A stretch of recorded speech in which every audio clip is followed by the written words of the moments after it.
Et je vous emmène au Maroc à présent où le sommet des PME arabes de cette année à Marrakech s'est clôturé hier au Palais des Congrès, marquant la fin de 3 jours d'intenses discussions et de rencontres inspirantes sous le thème de la résilience à la prospérité. L'événement placé sous le patronage du gouvernement marocain et avec le soutien du roi du Maroc, Mohamed VI, a réuni une délégation de 3000 participants, sélectionnés allant des entrepreneurs aux investisseurs, des politiciens aux journalistes, célébrés comme le plus grand rassemblement des PME, les petites et moyennes entreprises, dans la région arabe. Cette édition fait suite au succès du premier sommet en Jordanie l'année précédente. L'objectif était de créer une plateforme annuelle pour autonomiser les PME dans la région arabe et au-delà, alignée sur les objectifs de développement durables régionaux. La clôture a été marquée par la participation d'une délégation djiboutienne conduite par la secrétaire d'État aux investissements, Safia Mohamed Ali, accompagnée du chef du cabinet du ministre de l'économie et des finances, du directeur général du fonds de garantie, du directeur du centre de leadership et de l'entrepreneuriat, ainsi que de nombreuses entreprises et start-up du pays.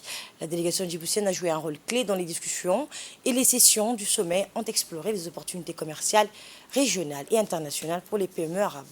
Cette édition vise à fournir une plateforme régionale de soutien à l'entrepreneuriat dans la région arabe en renforçant les partenariats et en élargissant les opportunités. Juste pour information, on s'est rendu compte que seulement 1,5% des échanges sont concernés par les pays arabes, alors qu'avec les pays européens et américains, 80% des échanges. Alors que ces mêmes matériels ou ce même partage d'expérience passe par les pays européens et les Américains, alors que nous, on n'a aucun partage d'expérience entre les pays arabes.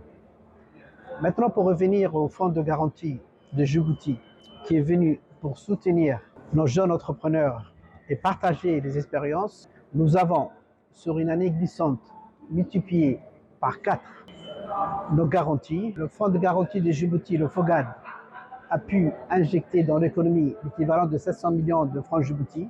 Et pour l'exercice 2024, nous allons signer une convention de partenariat avec la finance islamique et nous allons aussi démarrer les activités de logement abordable. En effet, le ministère de la Ville, de l'Urbanisme et de l'Habitat, à travers sa ministre, son Excellence, Madame Amina Abdi Adan, ont mis en place une nouvelle fenêtre au niveau du FOGAD à hauteur de pratiquement, avec l'effet multiplicateur de 6 milliards de francs Djibouti pour le revenu modeste, comprise entre 70 000 et 270 000. Et cela va concerner pratiquement 2700 logements pour les 5 prochaines années.